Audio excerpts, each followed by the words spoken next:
तो प्यारे बच्चों, रस पढ़ते हैं और अच्छे से समझते हैं। और आपका जो बोर्ड है कक्षा 10 का, तो उसमें एक भी क्वेश्चन बाहर नहीं जाने देंगे। बस रस से नहीं जाने देंगे। किससे नहीं जाने देंगे बेटा जी? रस से बाहर क्वेश्चन नहीं जाने देंगे। और आपको इतने बेहतरीन और अच्छे तरीके से समझाया जाएगा कि बेटा घर पे याद करने की ज़रूरत ही नहीं पड़ेगी आपको। बस आप देख लो पूरा वीडियो और अच्छे से समझ लो। रस से टेंशन ख़त्म हो जाएगी एक ही वीडियो में। तो बात करते हैं पहले, सबसे पहले बेटा जी रस की। तो रस की बात की जाए तो रस का मतलब होता है बेटा जी आनंद। क्या होता है? रस का मतलब होता है आनंद। तो रस की अगर बात की जाए कि उत्पत्ति कहाँ से हुई, तो सबसे पहले अगर बात की जाए, एक भरत मुनि है। भरत मुनि ने नाट्यशास्त्र लिखा था। उनका जो ग्रंथ है नाट्यशास्त्र लिखा था, उसमें सबसे पहले रस का वर्णन किया गया। किसका वर्णन किया गया बेटा जी? रस का वर्णन किया गया। तो क्वेश्चन कैसे बनेगा कि भरत मुनि ने कौन सा ग्रंथ है उनका जिसमें रसों का वर्णन किया गया? तो वो है आपका नाट्यशास्त्र। तो सबसे पहले रस का वर्णन किसने किया? तो भरत मुनि ने किया। किसने किया बेटा जी? भरत मुनि ने।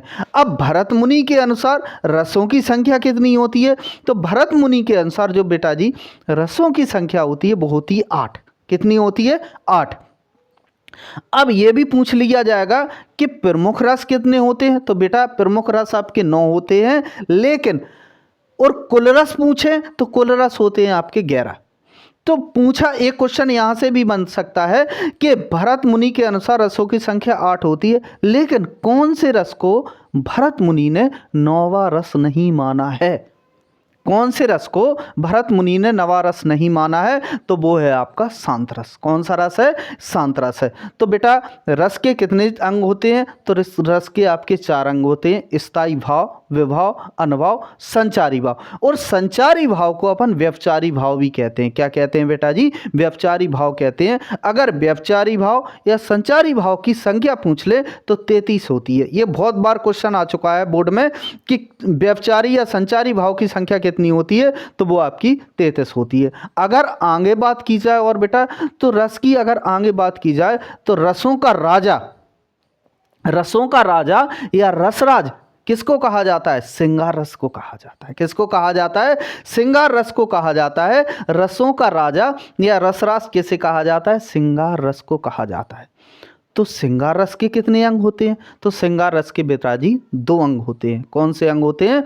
2 अंग होते हैं। कितने अंग होते हैं? 2 अंग होते हैं, संयोग श्रृंगार और वियोग श्रृंगार। क्या होता है? संयोग श्रृंगार और वियोग श्रृंगार। तो कई बार इसका मतलब पूछ लेते हैं बेटा जी कि संयोग का मतलब क्या होता है और वियोग का मतलब क्या होता है। तो संयोग का मतलब होता है बेटा मिलना, और वियोग का मतलब होता है बिछड़ जाना। एक इसका उदाहरण भी है संयोग श्रृंगार का कि बतरस लालस लाल की मुरली धरी लुकाए, सोए करे भौहें से कभू देख नटी जाए। ये आपका किसका उदाहरण है? ये इसका है आपका संयोग श्रृंगार का। अब वियोग श्रृंगार की बात की जाए तो वियोग श्रृंगार का ये उदाहरण है कि एक जब कन्हैया कंस को मारने के लिए चले जाते हैं तो ऊधा उधर से संकेत देती है कि तुम कन्हैया का चक्कर छोड़ दो और निराकार बिंब की उपासना में लग जाओ। लेकिन सखियां और गोपियां क्या जवाब देती हैं ऊधा को कि मन्ना भय 10-20 एक हतो सो गयो श्याम संग, अब को राके ईस। हमारे 10-20 मन नहीं है, एक हता तो कन्हैया के साथ चला गया, अब हम कहाँ लगा ले। लेकिन इसके बदले में वो जवाब देती हैं, तो वहां पे वियोग श्रृंगार होता है। क्या देती हैं? जवाब देती हैं। और वहीं पर क्या हो जाता है? वियोग श्रृंगार के निस्दिन बरसत नैन हमारे, सदा रहत पावन ऋतु हम पर, तब से श्याम सदारे। मतलब निस्दिन बरसत माने तरसते रहते हैं नैन। निस्दिन बरसत नैन हमारे, सदा रहत पावन ऋतु हम पर। मतलब हम पे तो मिलने की खुमारी छाई रहती है कि कन्हैया कब आ रहा है। जब से श्याम सदारे मतलब जब से यहाँ से कन्हैया गए। तो यहाँ पे ये आपका वियोग श्रृंगार होता है। आइए और समझते अच्छे से, आपको बताते हैं कि जिससे आपका कोई भी क्वेश्चन बेटा जी बाहर नहीं जाए। तो रस का अर्थ होता है आनंद। क्या होता है बेटा जी? रस का अर्थ होता है आनंद। अगर क्वेश्चन बने कि रस का मतलब क्या होता है, तो रस का मतलब होता है आनंद। या इस तरीके से भी परिभाषा, किसी काव्य को पढ़कर या सुनकर जो हमें आनंद की अनुभूति होती है उसे हम रस कहते हैं। इसके बाद आगे बात की जाए कि रस का सर्वप्रथम वर्णन भरत मुनि ने अपने ग्रंथ नाट्यशास्त्र में किया था। तो किस में किया था? तो क्वेश्चन ऐसा बन जाए कि रस का सबसे प्रथम वर्णन किसने किया था? भरत मुनि ने।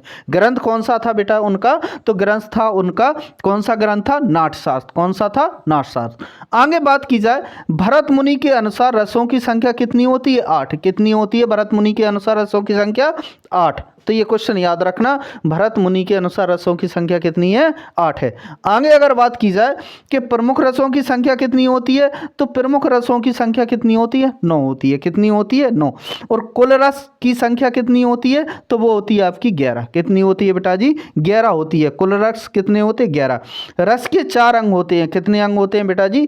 4 अंग होते हैं रस के। कितने होते हैं? 4 अंग होते हैं। लेकिन कौन कौन से? स्थायी भाव, विभाव, अनुभव और संचारी भाव। संचारी भाव को बेटा अपन व्यभिचारी भाव के नाम से जानते हैं, और जिसकी संख्या कितनी होती है? संचारी भाव या व्यभिचारी भाव की संख्या होती है 33। इस क्वेश्चन को आप याद रखिएगा। एक क्वेश्चन और बताया दे रहा है इसमें कि भरत मुनि के अनुसार रसों की संख्या 8 होती है, लेकिन जो आपके भरत मुनि है उनने क्या है कि शांत रस को नवारस नहीं माना। कौन से रस को? शांत रस को नवारस नहीं माना। क्या नहीं माना? शांत रस को नवारस नहीं माना। शांत रस का एक उदाहरण भी है बेटा, मेरा मन कागज का पुतला।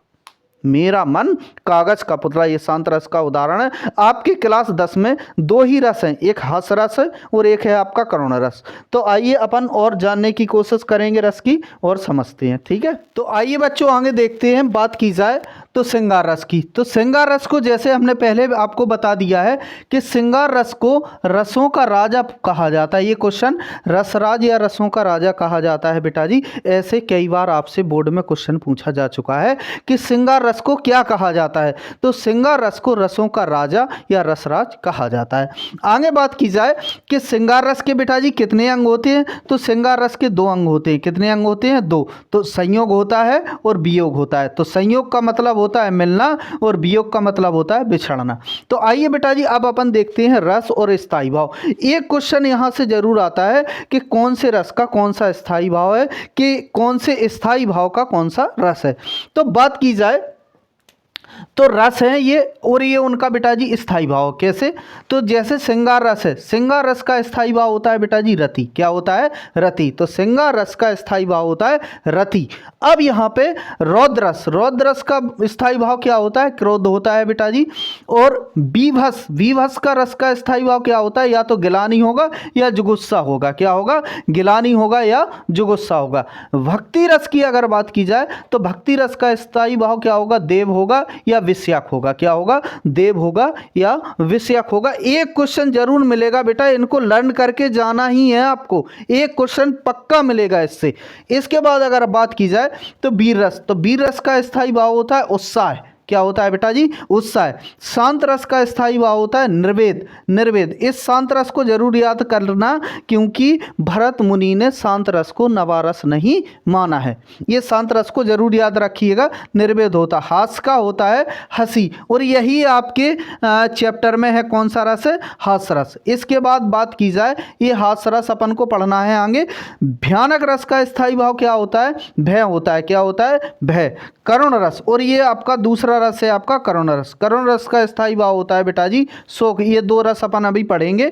अद्भुत रस का जो स्थायी भाव होता है बेटा विस्मय। क्या होता है? विस्मय होता है। वात्सल की बात की जाए, वात्सल रस का स्थायी भाव क्या होता है? संतान विषयक। क्या होता है? अब यहाँ पे वात्सल रस के सम्राट किसे कहते हैं? तो सूरदास जी को कहा जाता है। ये क्वेश्चन आप लोग याद रखना कि वात्सल के सम्राट किसे कहा जाता है? सूरदास जी को कहा जाता है।